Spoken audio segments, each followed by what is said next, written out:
नमस्कार, स्वागत है आप सभी का गणेश एस्ट्रो हेल्प में। मैं हूं आपके साथ डॉक्टर दिलीप और बहुत बहुत स्वागत करता हूं। कैसे हैं आप सभी? मैं आशा करता हूं आप सभी बहुत अच्छे से होंगे। इस महीने में बहुत सारे त्यौहार हैं, दिवाली है, भैया दूज है, गोवर्धन है, तो सभी त्योहारों की आप सभी को बहुत बहुत शुभकामनाएं। त्योहारों और व्रत की बातें हम बाद में करेंगे और फिलहाल हम देखेंगे कि कर्क राशि वालों के लिए, कर्क लग्न वालों के लिए क्या लेकर आए हैं हमारे ग्रह नक्षत्र। जीवन के किस क्षेत्र में क्या बदलाव आ सकता है, क्या सावधानियां हम बरत सकते हैं। तो बिना देर किए हम आते हैं सीधा आपकी कुंडली पर। इस तरह से दिखती है आपकी गोचर कुंडली। गोचर का मतलब फिलहाल में जो ग्रह नक्षत्र हैं वो ऐसे हैं। इसके अलावा एक आपकी जन्म कुंडली है जो प्रारब्ध है, जिसमें लिखा है कि क्या होगा, और इसमें सिर्फ ये देखते हैं कि अभी वो हो सकता है या नहीं। असली तो जन्म कुंडली ही है। तो इस तरह से दिखती है आपकी जन्म कुंडली। अगर आपकी कर्क राशि है तो जहां आपका चंद्रमा है वहां चौथे नंबर की राशि होगी, मतलब कर्क राशि होगी, तो आपकी कर्क राशि हो गई। अगर आपका लग्न कर्क है तो आपके पहले भाव में, ये है पहला भाव, इसमें देखिए 4 नंबर लिखा हुआ है, मतलब पहले भाव में चौथी राशि है। और चौथी राशि कौन सी है? कालपुरुष की कर्क, इसीलिए ये कर्क लग्न हो गया। 12 राशियां हैं।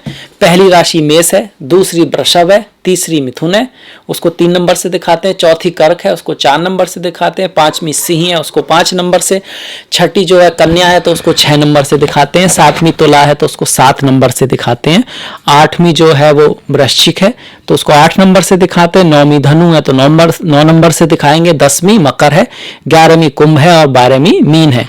तो 12वीं है तो 12 नंबर से दिखाएंगे। तो यहाँ पर ये जो नंबर है ये आपकी राशि को दिखा रहे हैं। जैसे यहाँ पर 12 नंबर है तो ये 12वीं राशि है। घर कौन सा है इसको यहां से गिनेंगे, 1 2 3 4 5 6 7 8 9, 9वां घर में 12वीं राशि, मीन राशि।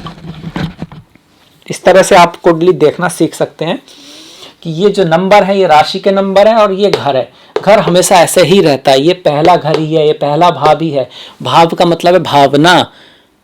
भावना कैसी, उस जीवन के क्षेत्र के प्रति किस तरह की आपकी भावना है, किस तरह का आपका एटीट्यूड है। और एरिया भी दिखाता है, जीवन का कोई एक एरिया जो है उसको, वो भी भाव है। दोनों तरह से ही है, दोनों ही मतलब उसके निकल के आते हैं वास्तव में। तो ये पहला भाव है, ये दूसरा, ये तीसरा, ये चौथा, ये 5वां, ये छठा, ये 7वां, ये 8वां, ये 9वां, ये 10वां, ये 11वां, ये 12वां।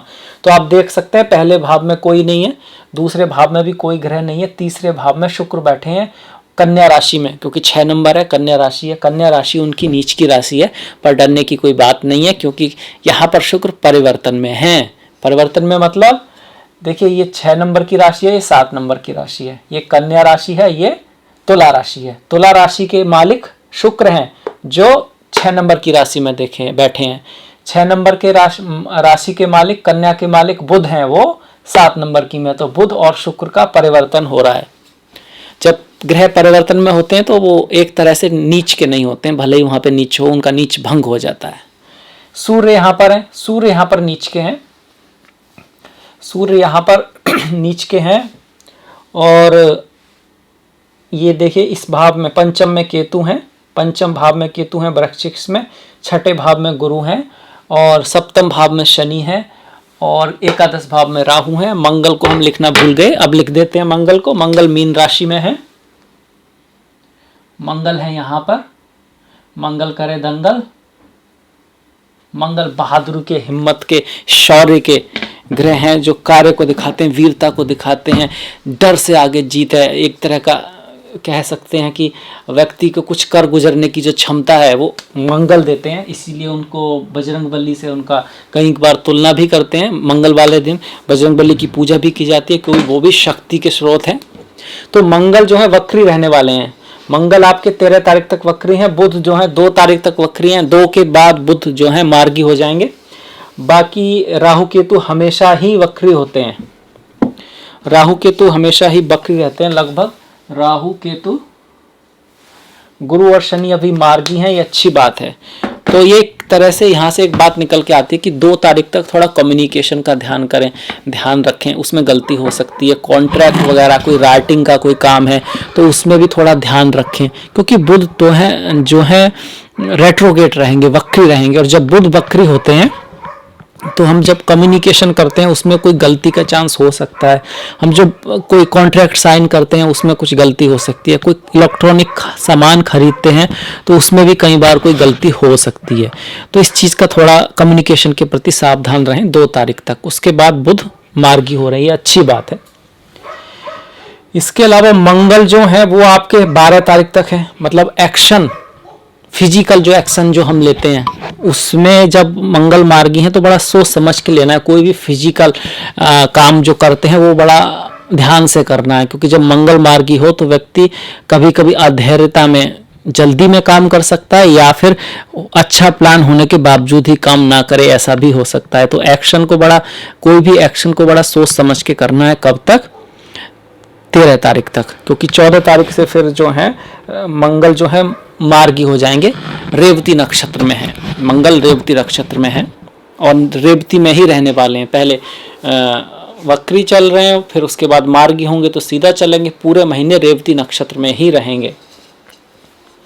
तो शुरुआत करते हैं आपके, सबसे पहले शुरुआत करते हैं, चलिए हम मंगल से ही करते हैं। मंगल आपके 10वें भाव के स्वामी हैं, कार्य के स्वामी है, प्रतिष्ठा के स्वामी है, पद पोजीशन के स्वामी है, फेम के स्वामी है, जो सोशल स्टेटस होता है उसके स्वामी है। और इसके साथ साथ 5वें भाव के, मतलब आपके बच्चों के स्वामी है, क्रिएटिविटी के स्वामी है, रचनात्मकता जो होती है, किसी चीज़ को क्रिएट करना, कुछ बनाना। अहम ब्रह्मास्मि, हम क्रिएट करने की क्षमता ईश्वर ने हमें दी है, क्योंकि हम में ईश्वर का एक तरह के ईश्वर पुत्र हैं, या फिर हम ही, हमारे अंदर से ईश्वर ही काम कर रहा है, वास्तव में हम कोई है ही नहीं। इस तरह भी समझ सकते हैं, जैसे भी आप समझें। तो क्रिएटिविटी, तो जो सबसे खूबसूरत चीज़ व्यक्ति क्रिएट करता है उनमें से एक क्या है? बच्चे हैं, हमारे बच्चे हैं, या फिर हमारा कोई प्रोजेक्ट है। तो वो सब किससे देखते हैं? 5वें भाव से। आपके केस में उसको मंगल दिखाता है, और मंगल जो है 9वें भाव में आ रहा है, भाग्य भाव में आ रहा है, कुल दीपक योग बना रहा है, धर्म कर्म अधिपति योग बना रहा है। तो बहुत अच्छे योग बने हुए हैं, धर्म कर्म अधिपति योग बना हुआ है, कुल दीपक योग बना हुआ है। तो आप कुछ ऐसा करेंगे जिससे कुल में आपका नाम रोशन होगा। आपको कोई काम ऐसा मिलेगा जो किस्मत से नहीं आया बल्कि कर्म से आया, आपके धर्म के लिए आया है। कोई धर्मपूर्ण कार्य की तरफ आप बढ़ेंगे और उसमें फिर अपनी पताका फहराएंगे, उससे आपको फेम मिलेगी, पावर मिलेगी, पोजीशन मिलेगी, और उससे भी ज़्यादा आप उस काम के थ्रू दूसरों को बहुत कुछ दे पाएंगे, दूसरों के लिए बहुत कुछ कर पाएंगे, अपने धर्म का पालन करेंगे, उसके थ्रू लोग आपको जानेंगे। इस तरह का योग बना कर आया है कौन? मंगल। तो अब यहाँ बात आ जाती है कि किस किस के बाद किस किस को मिलेगा? सभी को मिलेगा? नहीं। अगर किसी की कुंडली में, आपकी कुंडली में अगर मंगल अच्छा है, अच्छे भावों में है, उसकी दशा महादशा है, तो हाँ, ये वो समय है जब ऐसा होगा, और 100% होगा। अगर ऐसा नहीं है तो फिर नहीं होगा, तो फिर उसका थोड़ा बहुत असर मिलेगा। आप थोड़ा सा अपने आप को एनर्जेटिक फील करेंगे, खास करके 14 तारीख के बाद, क्योंकि वो मार्गी हो रहे हैं। अपने आप को धर्म के प्रति प्रेरित फील करेंगे, अपने पिता की प्रति आपकी भावनाएं थोड़ी रहेगा, उनको जानने की, अपने जो रिलीजन है उसे जानने की, अपने धर्म को जानने की, आपकी जो पैतृक जो ट्रेडिशन आए हैं, अपनी जड़ों को समझने की। क्योंकि कहते हैं ना कि बिना जो संस्कृति अपनी जड़ें भूल जाती है उसका उखड़ना निश्चित है। जैसे कि भारतवर्ष के साथ एक ट्रेजिडी रही है, जो कि जब दूसरे लोग यहाँ पर आए, उन्होंने देखा, आपने सुना होगा, नालंदा विश्वविद्यालय जो था पूरा जला दिया था। उन्होंने कोशिश की थी कि इस कल्चर को नष्ट कर दिया जाए, भ्रष्ट कर दिया जाए, उसमें कुछ बातें जोड़ी गई, तोड़ी गई, पर उसके बाद भी किसी तरह से, कहते हैं ना, कुछ तो बात है कि हस्ती मिटती नहीं हमारी, हम अभी भी कायम है। हिंदुइज्म में जो खूबसूरती है वो अभी भी है। अभी भी कुछ लोग हैं जो उसकी गहराई तक जा सकते हैं, समझते हैं। कुछ लोग तो बिना गहराई जाए हुए भी कुछ भी कह देते हैं, वो एक अलग बात है। पर एक बात तो है कि हाँ, सबसे पहला जो फिलहाल में जो धर्म है या जीने का तरीका है, धर्म कहना गलत होगा क्योंकि धर्म नहीं है, धर्म वर्ड तो बाद में आया है। धर्म की परिभाषा तो व्यक्तिगत होती है, ये भगवत गीता कहती है। हमारी नज़र में धर्म का कुछ और ही कॉज और ही अलग है। अलग अलग तरह की फ़िलॉसफी, हज़ारों फ़िलॉसफी हैं, हमारी कोई एक किताब नहीं है। हम लोग थिंकर हैं जो नई नई तरह की सोच है। अद्वैत विद्या, अद्वैत है, सांख्य है, और सगुण है, निर्गुण है, भक्ति है, ज्ञान है, कर्म है, क्या क्या नहीं है। तो बहुत ही रिच फ़िलॉसफी है, और हर एक फ़िलॉसफी का अपना महत्व है। पढ़िए, जानिए, समझिए। ज्योतिष उसी का पार्ट है। आप उससे अलग रह के ज्योतिष में जाएंगे तो फिर भाग्यवादी बन सकते हैं, और ज्योतिष भाग्य का नहीं बल्कि दिखाता है कि यू आर द क्रिएटर। आपने ही जो किया है उसका रिजल्ट आ रहा है, और आज भी आप उसको बदल सकते हैं, उसको यूज कर सकते हैं अगर आप सही रास्ते पे चलें तो, अपने अगर कॉन्शियस रहें तो। आप मन के कंट्रोल में ना रहें, क्रोध के कंट्रोल में ना रहें, लोभ के कंट्रोल में ना रहें, ईर्ष्या के कंट्रोल में ना रहें, बल्कि प्रेम,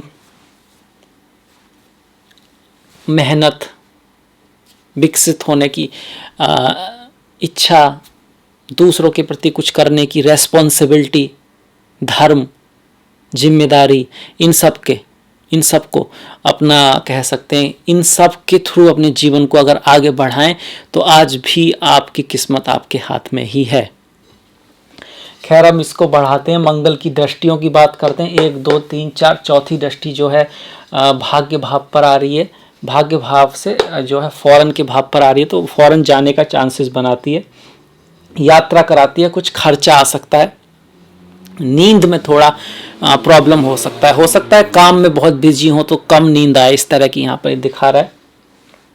पिता के साथ जो रिलेशन है उसमें थोड़ा सा खटास ला सकते हैं। हालांकि मंगल कोई क्रूर ग्रह नहीं है ऐसे कि अकेले कुछ करें, सिर्फ मंगल की दृष्टि यहाँ पर नहीं है, एक्चुअली शनि की भी दृष्टि है। देखिए, शनि 1 2 3, तो मंगल यहाँ पर है, शनि की दृष्टि है। इसके अलावा 1 2 3 4 5 केतु की भी दृष्टि आ रही है, और राहु की नहीं आ रही, राहु की सिर्फ शनि पर दृष्टि है। तो राहु दृष्ट शनि की मंगल पे दृष्टि, और मंगल का वहाँ होना पिता से, गुरुओं से थोड़ा सा प्रॉब्लम क्रिएट कर सकता है, मिसअंडरस्टैंडिंग ला सकता है। पर याद रखिए, ईश्वर समान माना गया है हमारे संस्कृति में गुरुओं को, पिता को, अपने से बड़ों को। वैसे तो सभी हर जगह ईश्वर है, पर खास आदर दिया गया है माता को, पिता को, गुरुओं को। तो इस चीज़ का ध्यान रखें कि आपकी तरफ से कोई मतलब कुछ गलती ना हो। अगर उनकी वो कुछ कहते भी हैं तो उसको आप इग्नोर कर सकते हैं, और रिश्ते को बना के रखें। रही मन धागा प्रेम का, मत तोड़े चटका है, जोड़े थे फिर ना जुड़े, जोड़े गांठ पड़ जाए। तो इस बात को ध्यान रखें। इसके साथ साथ याद रखिएगा, माता आपकी कुंडली में चंद्रमा को दिखाती हैं, पिता आपके सूर्य को दिखाते हैं, तो उनका आशीर्वाद आपके लिए बहुत महत्वपूर्ण है। एक्चुअली आपके पिता और माता ऋषियों के प्रतीक हैं, हम लोग उन्हीं से आए हैं, ईश्वर के ही प्रतीक हैं, ईश्वर से ही आए हैं। तो उनके प्रति अच्छी भावना रखना, उनके प्रति सम्मान रखना, ये जरूरी है, अवश्यंभावी है हमारे लिए। इसके बाद देखिए, मंगल की जो सीधी दृष्टि है शुक्र पर है, शुक्र की दृष्टि मंगल पर है। शुक्र मंगल का एक दूसरे को देखना बहुत अच्छा माना जाता है। किस मामले में? क्योंकि काल पुरुष की कुंडली में शुक्र क्या करेंगे, दूसरे और सप्तम भाव को दिखाएंगे, मंगल प्रथम और अष्टम को दिखाएंगे। तो लग्न के स्वामी का धन के स्वामी को देखना पैसे के लिए अच्छा है, धन के लिए अच्छा है, कामुकता के लिए अच्छा है। कामुकता का मतलब स्त्री पुरुष का अट्रैक्शन तो है ही, इसके साथ साथ जो भौतिक जीवन है उसके प्रति अट्रैक्शन, कुछ बनने की चाह, कुछ करने की चाह, फेम पाने की चाह, ये सब चीज़ें जो चाहते होती हैं, मेटेरियलिस्टिक जो चीज़ है उसके लिए, उस लाइफ, मेटेरियलिस्टिक जो लाइफ है, जो जीवन है, उसके लिए अच्छा है। तो मंगल और शुक्र का एक दूसरे को देखना इस चीज़ को बढ़ाएगा। हालांकि आपस में आकर्षण तो बढ़ाएगा, पर जब जो लोग पहले से पास में है, जैसे पति पत्नी है, प्रेमी प्रेमिका है, जो पहले से साथ में है, उनमें थोड़ा खटपट कराने की कोशिश करेगा। क्योंकि मंगल अग्नि तत्व है और शुक्र जल तत्व है, और अग्नि और जल मिलते हैं तो भाप तो उठती ही है। तो ये वाली बात है। मंगल की जो 8वीं दृष्टि है वो सूर्य और बुध पर पड़ रही है। यहाँ पर देखिए, नवम भाव भी प्रभावित हो रहा है, सूर्य भी नीच के हो रहे हैं, और सूर्य और नवम भाव पर शनि की दृष्टि भी आ रही। तो पिता के तीनों कारकों पर आप कह सकते हैं थोड़ा सा इफेक्ट आ रहा है, और नवम भाव का स्वामी भी अष्टम में है। तो खासकर पिता का ध्यान रखिए, पिता के स्वास्थ्य का ध्यान रखिए, पिता से रिलेशन का ध्यान रखिए, पिता तुल्य लोगों का ध्यान रखिए, ये जरूरी है। 20 तारीख के बाद जब गुरु यहाँ पर आएंगे, शनि के साथ रहेंगे, तो वो ऐसे तो नीच के रहेंगे, पर उनका नीच भंग हो जाएगा, क्योंकि वो उसी राशि के स्वामी के साथ हैं।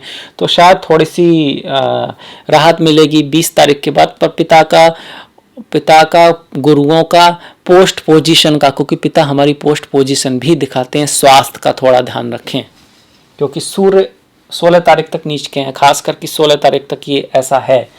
इस मंगल के बाद हम शनि पे आते हैं। देखिए शनि पर एक तो राहु की दृष्टि आ रही है, ऊपर से शनि सप्तम भाव में है। 20 तारीख तक उसके पास उसके ऊपर कोई शुभ दृष्टि नहीं है, तो 20 तारीख तक रिश्ते नाते जो है ना उसको संभाल के रखिए, प्रेम बना के रखिए, बुद्धिमानी से काम लीजिए, एक दूसरे का साथ दीजिए, अपनी स्ट्रेंथ पर ध्यान दीजिए, एक दूसरे की स्ट्रेंथ पर ध्यान दीजिए। मतलब देखिए सभी में कुछ कमियां होती हैं, कुछ कमियां आप में भी होंगी, मुझ में भी हैं, सभी में हैं। पर अगर आप मक्खी हो जाएंगे, मतलब कि अगर आप पूरे शरीर में जो घाव है उसी को पकड़ेंगे और बाकी सारी खूबसूरती पर ध्यान नहीं देंगे तो फिर प्रॉब्लम आ सकती है, आएगी ही।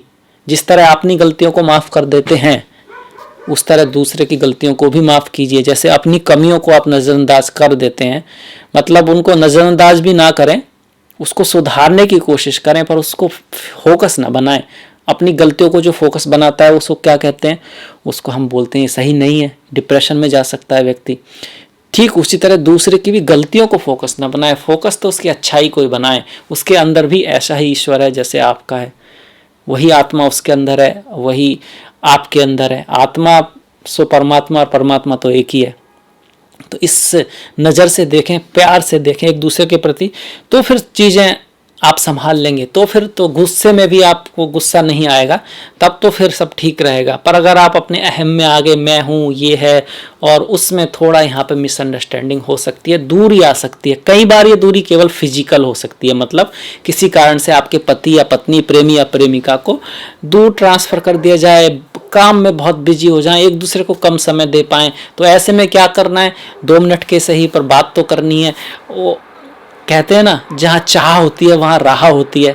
तो अगर आपकी चाह है तो समय निकालिए, समय निकालिए, क्योंकि सबसे इम्पोर्टेंट तो यही है जीवन में, एक दूसरे के प्रति प्रेम, एक दूसरे के प्रति कंपैशन, एक दूसरे का साथ।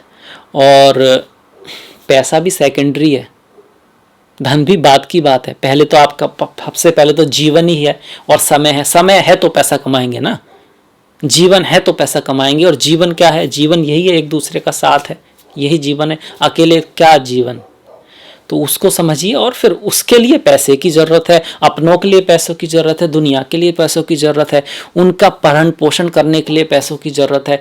जो लक्ष्मी है साक्षात माता है, और विष्णु जी की उनके पति हैं, मतलब आपको सस्टेनेंस के लिए पैसों की ज़रूरत है।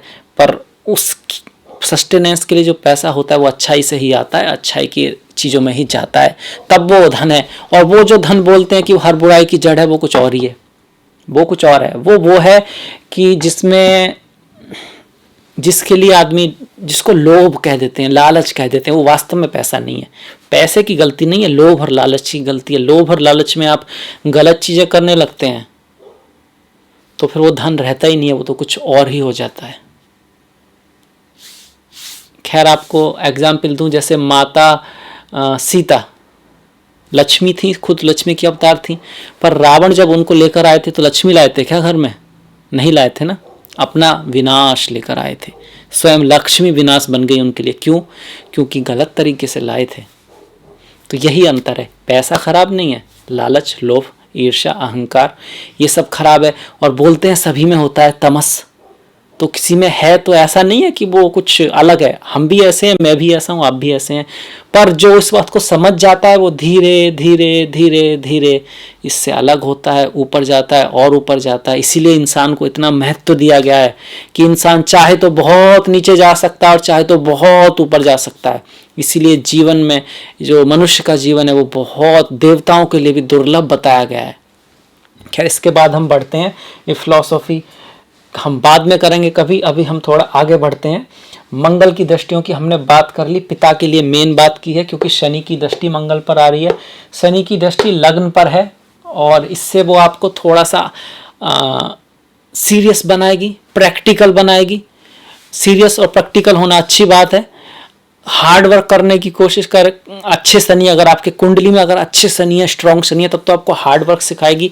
अगर शनि आपकी कुंडली में कमजोर है तो आपको निराशा की तरफ ले जा सकते हैं।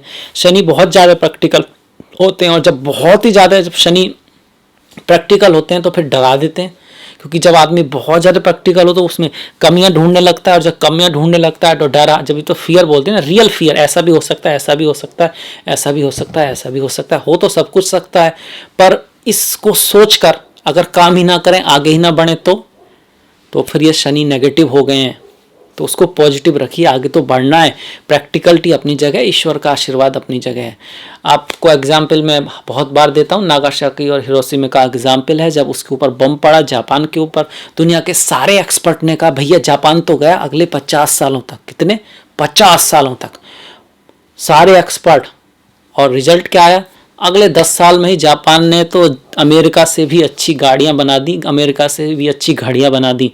तो कहाँ गए सारे एक्सपर्ट, कहाँ गई सारी प्रैक्टिकलिटी? क्योंकि कोई ताकत है, कोई ताकत है जो कभी भी आपको फर्श से अर्श पे ले जा सकती है, अगर आप मेहनत करें, उस पर भरोसा रखें तो शनि को ऐसा नहीं करने देना है। मेहनत करते रहना है, आशावान रहना है, निष्ठावान रहना है। इसके बाद शनि की जो दसम दृष्टि है वो माता के भाव पर आ रही है, जहाँ पर सूर्य और बुध भी हैं। सूर्य यहाँ पर 16 तारीख तक हैं, तो 16 तारीख पर जो शनि की दृष्टि है, एक तो पिता के साथ रिलेशन, बॉस के साथ रिलेशन, इसके साथ साथ माता के स्वास्थ्य का भी ध्यान रखना है 16 तारीख तक खासकर। उसके बाद सूर्य जैसे यहाँ से निकलेंगे तो एक सूर्य भी एक गर्म ग्रह है, तो उनका माता के स्वास्थ्य से निकलेंगे तो माता के लिए एक तो अच्छा हो जाएगा। दूसरा है कि पिता का जो कारक है उसके ऊपर से शनि की दृष्टि हट जाएगी, तो चीजें थोड़ी बेटर रहेंगी 16 के बाद। तो हमने शनि की दृष्टियों की बात की। अब शुक्र का थोड़ा बात कर लें। शुक्र जो है चतुर्थ भाव के स्वामी हैं और तीसरे भाव में आ रहे हैं। आपका जो कम्युनिकेशन होगा काफ़ी प्राइवेट रहेगा, काफ़ी अपने लोगों से ही रहेगा, अपने भाई बहनों से ज़्यादा रहेगा। आप उनसे ही ज़्यादा बात करेंगे, माता से, फैमिली से, क्योंकि कम्युनिकेशन का स्वामी भी चतुर्थ भाव में जा रहा है। बहुत ज़्यादा ओपन नहीं होंगे, बहुत ज़्यादा बातें नहीं करेंगे इस मामले में, मतलब दूसरे लोगों से, दोस्तों से बहुत ज़्यादा मन नहीं करेगा। आपका घर में रहने को ही मन करेगा, अपनों से ही बातें करने को ज़्यादा मन होगा। चतुर्थ भाव का स्वामी अगर थर्ड भाव में आ रहा है और फिर भाग्य को देख रहा है, तो ये भी दिखाता है कि आपके जो छोटे भाई हैं, आपके जो पड़ोसी हैं, वो किसी तरह से आपके भाग्य के लिए अच्छा कर सकते हैं। उनके थ्रू आपके भाग्य में कुछ वृद्धि हो सकती है। आपका कम्युनिकेशन घर, गाड़ी, बंगले के बारे में भी हो सकता है। आप इसके बारे में विचार कर सकते हैं, क्योंकि कम्युनिकेशन का स्वामी बुध जो है चतुर्थ में आ रहा है।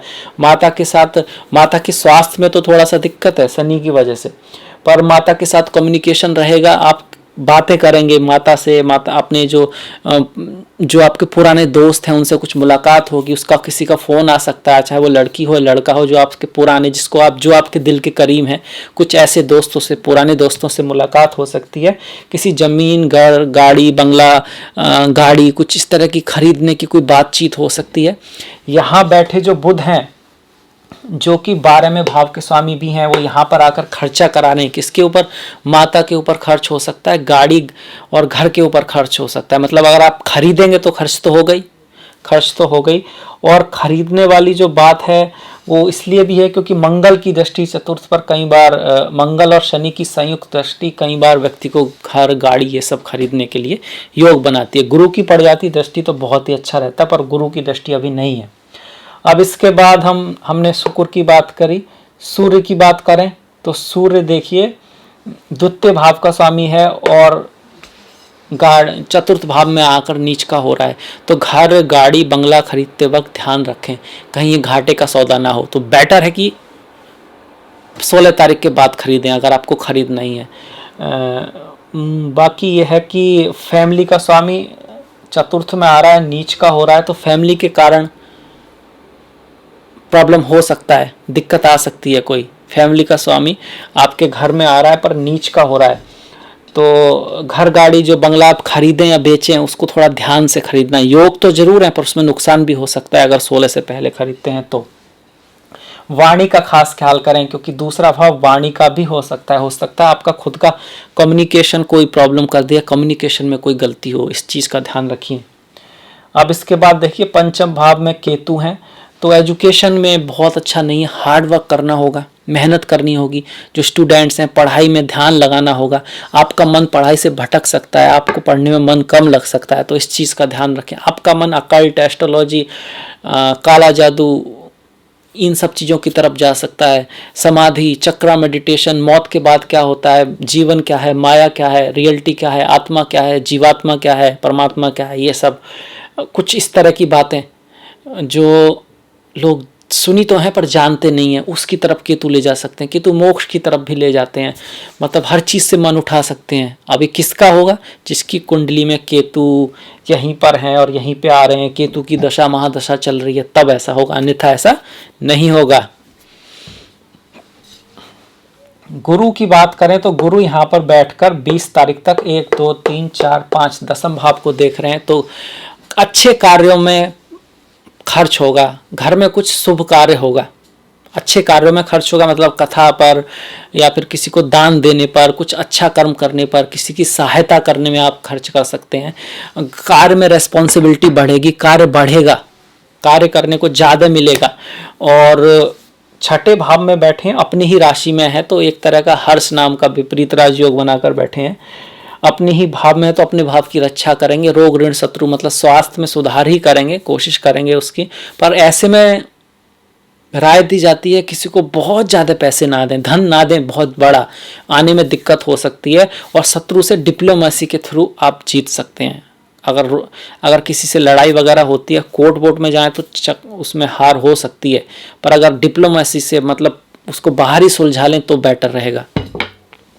गुरु की जो 12वें भाव पर दृष्टि है वो खर्चा बढ़ाएगी, विदेश ले जा सकती है, विदेश शिक्षा वगैरह के लिए भी जा सकते हैं। बच्चों के स्वास्थ्य का ध्यान रखें, क्योंकि गुरु बच्चों के कारक होते हैं, पति के भी कारक होते हैं। स्त्रियों की कुंडली में तो पति का ध्यान रखें, पति के ऊपर भी खर्चा आ सकता है। 20 तारीख के बाद गुरु यहाँ आएंगे। खैर 20 तारीख से पहले उसकी जो नवम दृष्टि है वो जो है धन भाव पर आ रही है, धन पैसा को बढ़ाएगी। जैसे कि यहाँ 16 तारीख तक सूर्य यहाँ पर आ रहे हैं, धन का स्वामी चतुर्थ में जाकर नीच का हो रहा है, पर 16 के बाद यहाँ आएगा वो पंचम में, तो ये अच्छा हो जाएगा।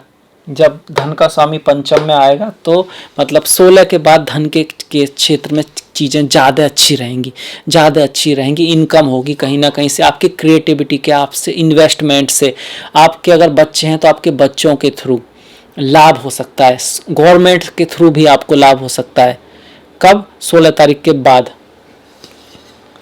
जब गुरु यहाँ पर आएंगे 20 तारीख को और साथ में रहेंगे और लग्न को देखेंगे, तो आपके पद प्रतिष्ठा में कोई विशेष वृद्धि हो सकती है। हो सकता है आपका प्रमोशन हो जाए, हो सकता है आपको कहीं बड़ी ओहदा या पोस्ट प्राप्त हो जाए, या बिजनेस में आपको कोई बड़ा कॉन्ट्रैक्ट मिल जाए, क्योंकि गुरु शनि एक साथ जहाँ बैठते हैं, जहाँ दृष्टि डालते हैं, वहाँ पर बड़ा परिवर्तन आता है। तो लग्न पर ही दृष्टि डालें तो आपके खुद की प्रतिष्ठा में, खुद के जो आपकी जो स्थिति है समाज में, उसमें बड़ा बदलाव आ सकता है।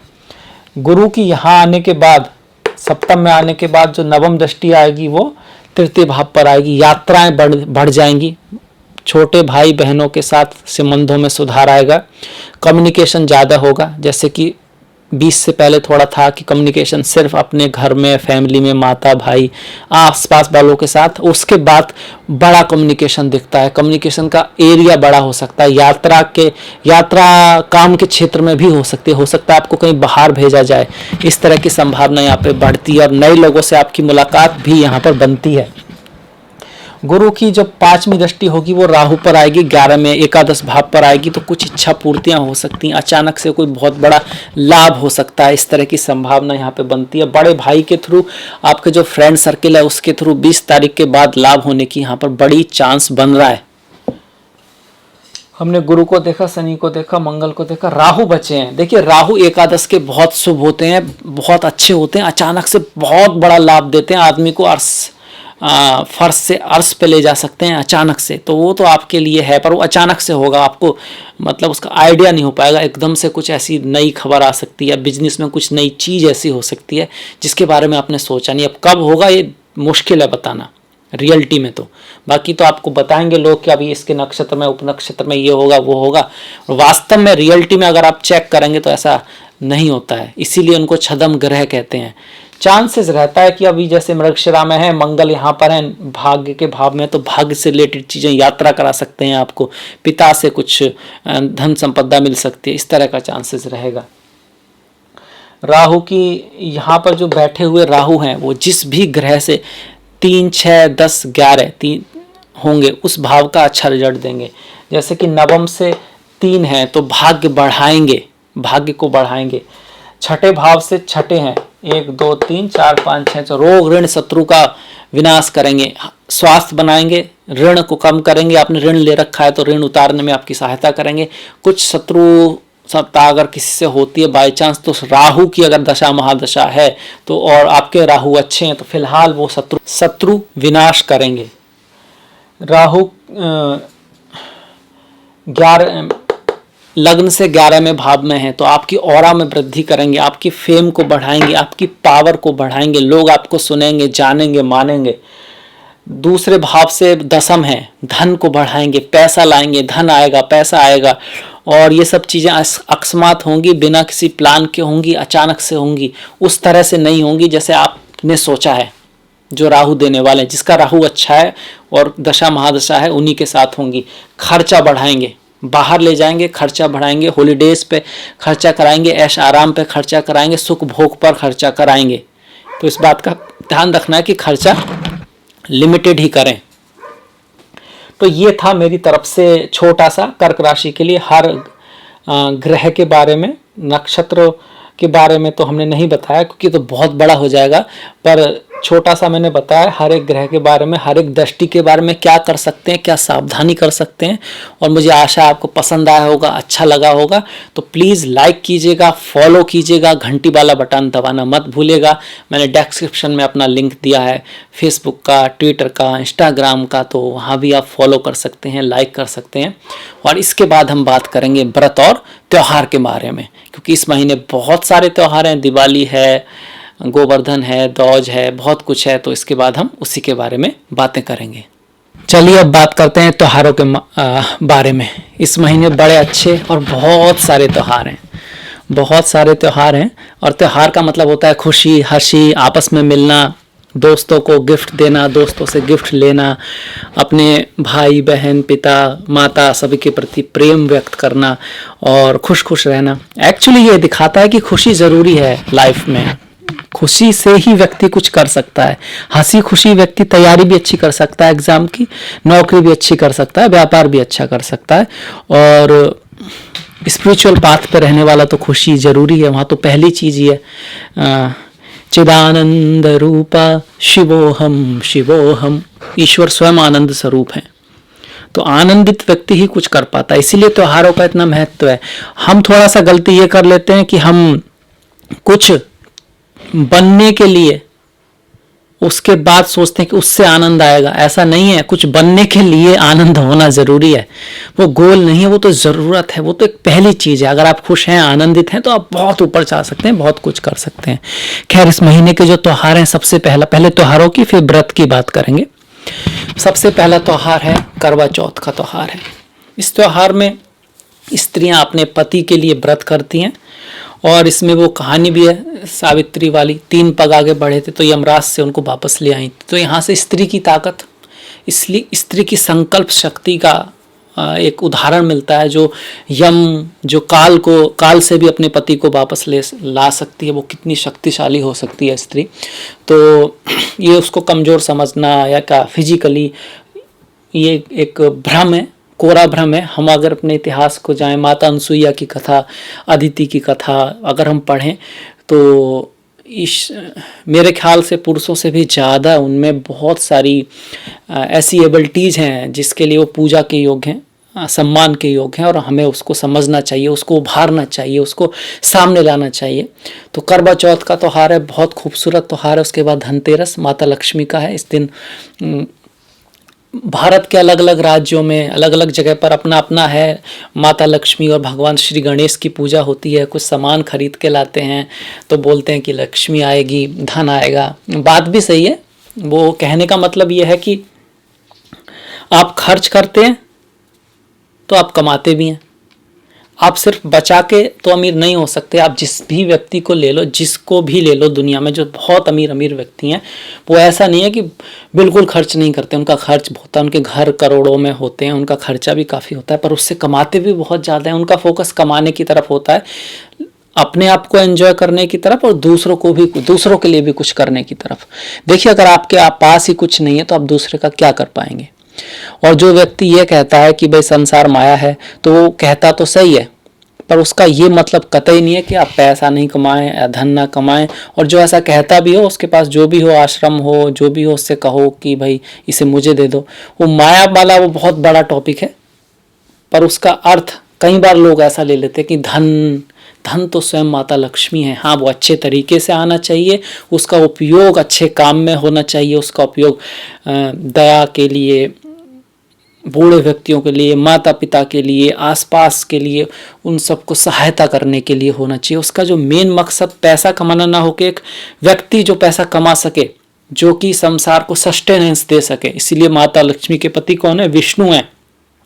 और यहाँ पर हम विष्णु के रूप में, हम ही ब्रह्मा विष्णु महेश हैं, हम लोग ही उनका काम कर रहे हैं। हमारे अंदर ही ईश्वर है, अहम ब्रह्मास्मि। तो जो व्यक्ति धन कमा रहे हैं, वो कितने लोगों को रोजगार दे रहे हैं, लोगों का काम चल रहा है, तो एक तरह वो सस्टेनेंस दे रहे हैं, विष्णु का काम कर रहे हैं। तो ये बहुत खूबसूरत त्यौहार है। और उसके बाद है दीपावली, 14 तारीख को। 13 की धनतेरस, 4 नवंबर का आपका करवा चौथ, 13 का धनतेरस और 14 तारीख की दीपावली। तो आप सभी को दीपावली की हार्दिक बहुत बहुत शुभकामनाएं। बहुत महान त्यौहार है। भगवान श्री राम जब वापस आए थे अयोध्या से, तो ये आपको प्रकाश की अंधकार के ऊपर, ज्ञान की अज्ञान के ऊपर, पाप की पुण्य, मतलब पाप के ऊपर पुण्य की जो जीत है, अच्छाई की बुराई के ऊपर जीत को दिखाता है, उस सिंबल को दिखाता है। राम हमारे यहाँ पुरुषोत्तम मर्यादा भगवान श्री राम, जो उनकी सारी की सारी जीवनी है, एक एक से एक बात से भरी पड़ी है। ऐसा व्यक्ति जो सिर्फ पूरे भारतवर्ष का राज लेने के योग्य था, प्रजा भी उसके उसमें थी, राजा भी उसके पक्ष में थे, और वो भी बहुत योग्य था। वो सिर्फ अपने माता पिता के कहने पर 14 साल के लिए सब कुछ छोड़ के चला जाता है। ऐसा त्याग धन के मामले में कम ही मिलता है। इतना बड़ा जो उसका है, नियम के अकॉर्डिंग भी और लोगों की उसके अकॉर्डिंग भी, और जो उसकी कह सकते हैं एबिलिटी के अकॉर्डिंग भी, फिर भी चला जाता है।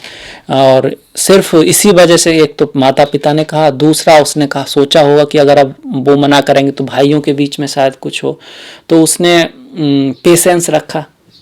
उस कंडीशन में जो उसे सही लगा, उसने अपनी प्रियोरिटी जो चुनी, उसी के कारण वो कौन कहलाए? मर्यादा पुरुषोत्तम भगवान श्री राम कहलाए। तो रामायण को भी पढ़ें, उसमें जो जितनी सारी खूबियां हैं उन सबको भी सीखें। बहुत खूबियां हैं। हनुमान जी की कथा आएगी तो हनुमान जी तो बहुत ही हैं, हनुमान जी में लाखों गुण भरे पड़े हैं। एक तो वो हमेशा पॉजिटिव रहते हैं, मन से प्रसन्न रहते हैं, अपने जो भी उनका लक्ष्य है, साध्य है, भक्त हैं जिसके, उसके प्रति 7 समुंदर तो क्या, वो पूरी दुनिया को मतलब पार कर सकते हैं। तो इतना श्रद्धा जो गोल के प्रति सिखाते हैं, तो उनके तो 1-2% भी गुण आपके पास आए तो आप भवसागर और क्या बोलते हैं उसको, वैतरणी, वो सब तर जाएंगे। तो रामायण पढ़ें, रामचरितमानस पढ़ें, हनुमान जी के बारे में जानें, और दिवाली खुशियों से मनाएं। गोवर्धन पूजा 15 तारीख की, जहाँ भगवान कृष्ण ने अपनी कन्नी उंगली के ऊपर जो गोवर्धन पर्वत है उसको उठा लिया था। जब इंद्रदेव नाराज हो गए तो इंद्र ने वर्षा की थी, तो उन्होंने कहा तब मेरी शरण में आओ, और फिर बाद में इंद्र ने माफी मांगी थी। तो कहने का पर्पज यहाँ पर यही था, कर्म के प्रति एक तो उनका ध्यान था कि आप उस की पूजा कर रहे हैं तो उससे तो अच्छा इस गोवर्धन की पूजा करो, जिसकी गाय जो है हमारी जो है चारा खाती हैं, जो हमें बहुत कुछ देता है। और फिर इंद्र का तो ये कर्तव्य है कि वो बारिश करे, परमात्मा की पूजा ही करनी है तो सिर्फ उस परमात्मा की करो जो इंद्र का भी कारण है और अग्नि का भी कारण है, जल का भी कारण है, और सब कुछ का जो एक परमात्मा है, जो भगवान श्री कृष्ण हैं, क्योंकि उनका असली रूप वही है। उन्होंने कहा कि सारा संसार, सारी दुनिया, सारा यूनिवर्स मेरे अंदर है, मैं हर एक कण के अंदर हूँ, उसके बावजूद भी वो मेरे अंदर नहीं है, मतलब फिजिकली नहीं है। जिस तरह से आकाश में बादल रहते हैं पर वास्तव में वो आकाश को छूते नहीं है। तो थोड़ा सा कॉम्प्लिकेटेड है शब्दों में समझाना, क्योंकि ईश्वर को समझना तो शब्दों में पॉसिबल नहीं है। उन्होंने कोशिश की है समझाने की, थोड़ा सा उसके आसपास पहुंचाने की। तो गोवर्धन पूजा, उसके बाद भाई दूज, भाई बहन का त्यौहार, पवित्र त्यौहार, जिसमें बहन जो है भाई के लिए कुछ लंबी उम्र के लिए वो करती हैं, भाई उनसे रक्षा का वचन देते हैं कि वो उनकी रक्षा करेंगे। इस तरह से ये त्यौहार भी अलग अलग तरह से मनाया जाता है, पर एक तरह का पवित्रता का त्यौहार है, बहुत ही स्ट्रॉन्ग रिलेशन करता है भाई बहन के बीच, और पारिवारिक त्यौहार है, प्रेम बढ़ता है। देखिए प्रेम ही जीवन का सार है, बाकी तो सब उसको पाने के तरीके हैं, प्रेम, आनंद, और जो आत्मीयता है वो मोह नहीं, आत्मीयता, क्योंकि हर किसी में ईश्वर है, हर के प्रति जो आत्मी के अंदर जो आत्मीयता है, जो प्रेम है, वही सार है। तो त्योहार उसका एक कारण है, एक इंस्ट्रूमेंट टाइप से है, उस तक पहुंचाने का एक तरीका है। जो भी हम करते हैं, जैसे पूजा करते हैं, तो वो हमको जगाने का एक तरीका है, और उसका असली मकसद जो लोग समझते हैं वो बहुत फर्स्ट क्लास, बहुत अच्छी चीज़ है। जो नहीं समझते हैं वो भी समझें, इसके बारे में पढ़ें, सेंस क्या है उसको समझने की कोशिश करें, क्योंकि वो उसका जो मेन मकसद है वो आपको जगाना है, उठाना है, और आपको अपने लक्ष्य तक ले जाने की कोशिश करना है, और कभी थको नहीं, उसके लिए वो एनर्जी देते हैं आपको। पूजा एनर्जी देती है, व्रत एनर्जी देते हैं, मन को कंट्रोल में लाते हैं, और जिसने मन को जीत लिया उसने संसार को जीत लिया। इसके बाद 20 तारीख की छठ पूजा है, और 30 तारीख की श्री गुरु नानक जयंती है। देखिए गुरुओं को हमारे जो संस्कृति है उसमें बड़ा सम्मान दिया गया है गुरुओं को। गुरु गोविंद दऊ खड़े, काके लागू पाए, बलहारी गुरु आपने गोविंद दियो बताए। तो ईश्वर से भी पहले गुरु की पूजा की जाती है, क्योंकि गुरु ही हैं वो जो आपको ज्ञान देते हैं। उस ज्ञान के बिना ईश्वर को पाना बड़ा मुश्किल होता है। हालांकि गुरु भी ईश्वर स्वरूप ही है, क्योंकि हर सब तरफ परमात्मा है, पर फिजिकली पहले हम गुरु को ही देखते हैं, माता को देखते हैं, पिता को देखते हैं, वो हमारे पहले गुरु होते हैं। तो उनका बड़ा महत्व है, उनका बड़ा महत्व है, और ये रिस्पॉन्सिबिलिटी गुरुओं की भी बन जाती है कि वो इतने महत्वपूर्ण है कि अपने बच्चों को अच्छी शिक्षा दें, अच्छी सराउंडिंग्स दें। क्योंकि अगर बंजर भूमि में आप आम का भी पेड़ डाल दो तो वो उगता नहीं है। भूमि मतलब एनवायरमेंट, बीज मतलब स्वयं बच्चा। तो जहाँ तक बीज का इम्पोर्टेंट है, जैसे कहते हैं कि बोया बीज बबूल का तो आम कहाँ से आए, तो आधी बात है कहानी की, आधी रास्ते की बात है, कहानी का आधा पार्ट है। दूसरा पार्ट वो जमीन भी है कि जहाँ बोया वो कहाँ है भाई। तो वो जो एनवायरमेंट हमारी रेस्पॉन्सिबिलिटी है वो भी बहुत बड़ी बात है। जैसे कि अब एनवायरमेंट मिल रहा है तो हमारी बहनें माताएं कितना कुछ कर रही हैं, फ्लाइट उड़ा रही हैं, एयरफोर्स में जा रही हैं, स्पोर्ट्स में जा रही हैं, स्विमिंग में जा रही हैं, और बाहर भी जा रही हैं, अपने ऊपर बो रही हैं, अपनी अपनी पूरी कंपनी की मालिक बन गई हैं।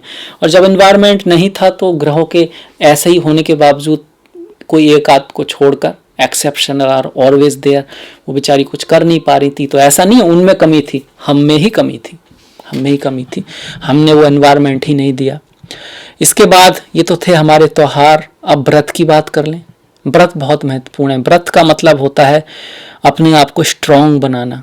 आप वीक नहीं होते जब खाना नहीं खाते। आपके दिल की जो सबसे महत्वपूर्ण शक्ति है कि आपने जो संकल्प लिया आप उसे कर पा रहे हैं। और बहुत से लोग व्रत को ऐसा भी है कि वो उससे ज़्यादा खा लेते हैं तो गलत करते हैं। व्रत का मतलब यही है कि मन को साधना, दिल को साधना, बलपूर्वक नहीं, समझदारी के साथ, अपने संकल्प के साथ कि मन करे ही ना। फिर वो और भी चीज़ें जो आप डिसाइड करेंगे जीवन में उसमें भी आपकी सहायता करेगा। तो पहला व्रत तो करवा चौथ का ही है, त्योहार भी है, व्रत भी है। फिर 11 तारीख की रामा एकादशी है। यहाँ रामा माता लक्ष्मी से जुड़ा हुआ एकादशी है, धन धान्य को देने वाली एकादशी है। सच्चे मन, सच्चे दिल और पवित्र भावनाओं के साथ अगर एक त्यौहार किया जाए, हालांकि पूरे दिन पवित्र भावना जो रखेगा वो तो आगे भी पवित्र ही हो जाएगा, ये इसमें कोई शक नहीं है। तो इसे कर लें तो सारे पाप आपके प्रभु माफ करता है। अगर रिचुअलिस्टिक करें, पूरी तरह करें कि मन से, दिल से, पुण्य मन से पूरा दिन एक भी गलत विचार ना किए बिना, तो सारे पाप आपके माफ हो सकते हैं। 13 तारीख की शिवरात्रि है, प्रदोष व्रत है। भगवान भोलेनाथ जो आनंद स्वरूप हैं, जो ज्ञान स्वरूप हैं, जो इस संसार का सार हैं, भवानी, उमा भवानी, माता भवानी और भोलेनाथ, जो एक ही के दो पहलू हैं, एक ही सिक्के के दो पहलू हैं, उनका प्रदोष व्रत है, शिवरात्रि है। 15 तारीख की अमावस्या है। अमावस्या का त्यौहार, किसी का राहु खराब होता है या चंद्रमा कमजोर होता है या पितृश्राप वगैरह इस तरह की कहानी होती है, उसके लिए बहुत सारे रिचुअल अमावस्या को की जाते हैं। मंत्र सिद्धि के लिए भी इसका महत्वपूर्ण है। 16 तारीख की वृश्चिक संक्रांति है, मतलब सूर्य जो है तुला से अपनी नीच की राशि से वृश्चिक में जाएंगे। वृश्चिक तो वो संक्रांति है, यह आध्यात्मिकता के लिए बहुत अच्छा व्रत माना गया है। इसके साथ साथ 25 तारीख की देव उत्थाना या इसको प्रबोधनी एकादशी भी कहते हैं। इस दिन भगवान विष्णु क्षीर सागर से जगने वाले हैं, उठने वाले हैं, जो कि अल्प निद्रा में गए थे। 2 तरह की निद्राएं उनकी शास्त्रों में मिलती है, एक अल्प निद्रा, एक है महानिद्रा। महानिद्रा वो जब कल्प के अंत में, जो भगवान कृष्ण कहते हैं कल्प के अंत में ये सब मुझ में ही विलीन हो जाएगा और फिर से प्रकट होगा। जिस तरह हम अब यहाँ हैं, इससे पहले हम अव्यक्त थे, अव्यक्त हुए, फिर से अव्यक्त हो जाएंगे, तो वो महानिद्रा होती है, उसमें सब कुछ प्रभु में ही विलीन हो जाएगा और वो फिर से व्यक्त होगा, फिर से सृष्टि की रचना होगी और प्रभु की माया से या प्रभु की शक्ति से, या शक्ति और प्रभु एक ही हैं, उनसे फिर से वो अपने कर्मानुसार चीजें बनेंगी। तो ये जो एकादशी है इसमें तुलसी विवाह का भी है। इसके एकादशी के बाद विवाह वगैरह ये सब होंगे और बहुत सारी चीज़ें होंगी, शुभ चीज़ों के लिए समय अच्छा आएगा ऐसा माना जाता है। और 30 तारीख की कार्तिक पूर्णिमा है, गुरु नानक जयंती है। पूर्णिमा का अपने आप में महत्व है और गुरु नानक जी का भी अपने आप में बहुत महत्व है। तो ये था मेरी तरफ से त्योहार और व्रत। तो मुझे आशा है कि आपको ये जो पसंद आया होगा, अच्छा लगा होगा, इससे आपको कुछ लाभ मिलेगा। अगर ऐसा है तो प्लीज़ सब्सक्राइब, प्लीज़ शेयर, ताकि दूसरे लोग भी देख पाएँ। और घंटी वाला जो बटन है उसको दबाना मत भूलिएगा। डिस्क्रिप्शन में मैंने अपना लिंक दिया है, फेसबुक, इंस्टाग्राम, ट्विटर। आपका सहयोग बहुत महत्वपूर्ण है, इसलिए प्लीज़ लाइक, प्लीज़ फॉलो। इसी के साथ मिलेंगे नेक्स्ट वीडियो में, तब तक के लिए नमस्कार।